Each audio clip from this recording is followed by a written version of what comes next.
first up, we'll have opening remarks from Liming Qiao, who is GWEC's Asia Director. Over to you, Liming. Dear all, welcome to VWP Virtual.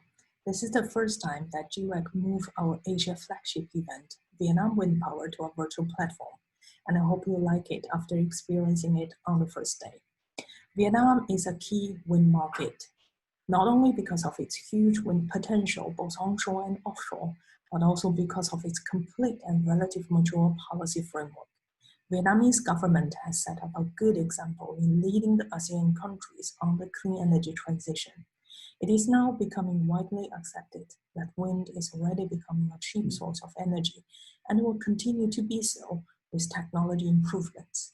In our dialogue with the Vietnamese government, we also get a clear feeling that the government really get this message and really see the value of renewable. They understand perfectly that every megawatt hour generated from the wind power eliminates the burden of importing that amount of LNG and coal, which shields Vietnam from price volatility and geopolitical risks in the global energy markets. GWEC has been actively promoting the policy continuity for the wind market in Vietnam. We're happy to see that the government is open and listening to the private sector's concerns, and also trying to find solutions to address the current challenges. We believe the current policy uncertainties are short-term, while the long-term future for the wind energy will be quite encouraging. GWEC established Southeast Asia Task Force this time last year in Hanoi at Vietnam Wind Power 2019. It is hard to believe that it has been a year. In the past year, we've been in active dialogue with the regulators in the Southeast Asia region and increasingly feel the important role that we're playing to ensure that the technology and cost reduction progresses achieved by the wind industry are well communicated to the governments. This is also making us quite confident that wind and renewable can be the driving force for energy transition in the region, and we can really pull the last part, the last missing part of Southeast Asia back into the big picture of energy transition map in Asia. COVID-19 has been quite a shock for everyone at every industry, and we're still in the tunnel of it, but the light on the other end of the tunnel is now becoming increasingly stronger. When we meet each other on the bright end, we believe our industry, our association, and our Southeast Asian Task Force will all become much stronger on that day. Thanks very much, and hope you will enjoy the rest of VWP Virtual, and we also hope to see you physically in Hanoi in November at Vietnam Wind Power 2020. Thank you very much. Thank you very much, Liming. Next up, we'll have Dr. Tong, who is the Clean Energy Advisor at USAID Vietnam, and he'll be providing a presentation on wind energy development and the PPA market in Vietnam. Over to you. Hello, my name is Dr. Tong, Clean Energy Advisor at the U.S. Agency for International Development in Vietnam. Ms. Liming Qiao is the Director of the Global Wind Energy Council. Distinguished speakers and participants, good afternoon and welcome. I'm pleased to join you today for this online edition of the annual conference on wind power development in Vietnam. Vietnam is currently the most attractive market for wind power investment in Southeast Asia. The Vietnam government has set a target for 800 megawatts of wind power capacity by end of this year and 6,000 megawatts by 2030.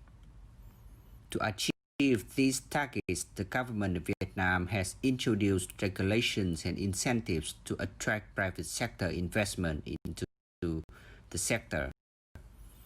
These actions have stimulated significant interest from both local and international developers and investors. Installed wind power capacity in Vietnam is growing rapidly, and GWEC estimates that more than 1,000 megawatts is currently under construction. However, COVID-19 and uncertainty about the extension of the feed-in tariff mechanism for wind are expected to have a significant impact on total capacity that will be added by November next year, the deadline for the current feed-in tariff mechanism. The U.S. government's support for advancing renewable energy in the region is grounded in the Asia Enhancing Development and Growth Through Energy Initiative, or Asia Edge.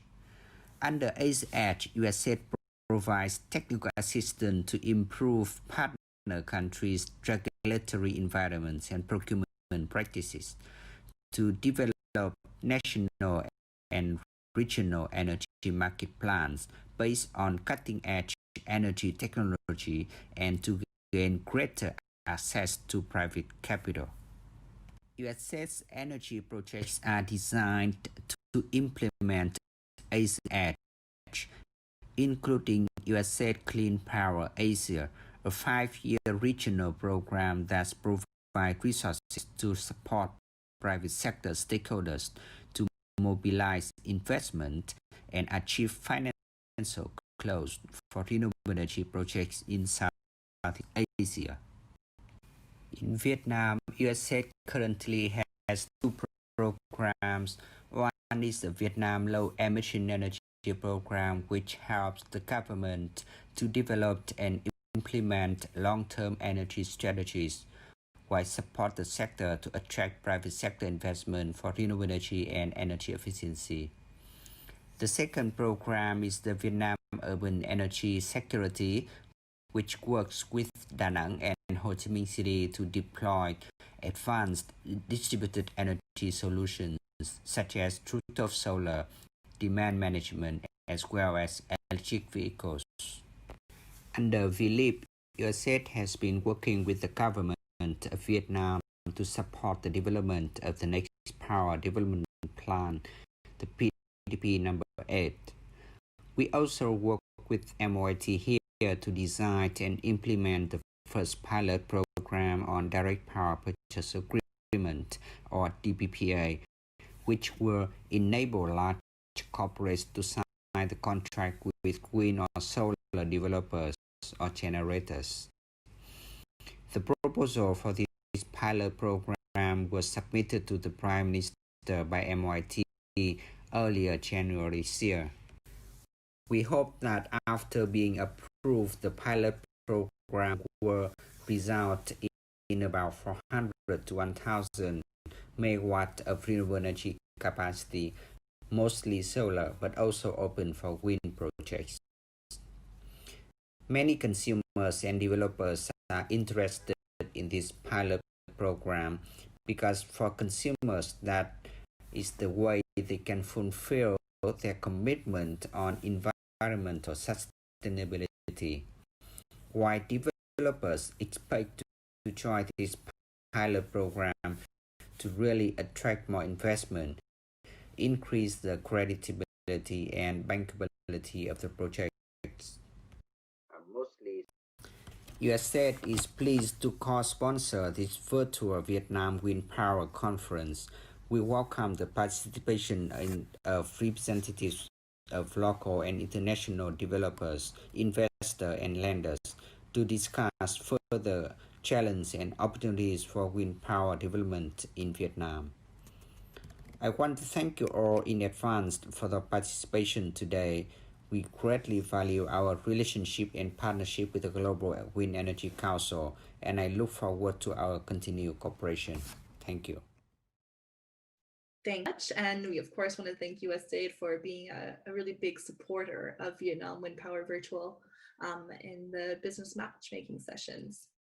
So that wraps up our opening remarks for day 2 of Vietnam Wind Power Virtual.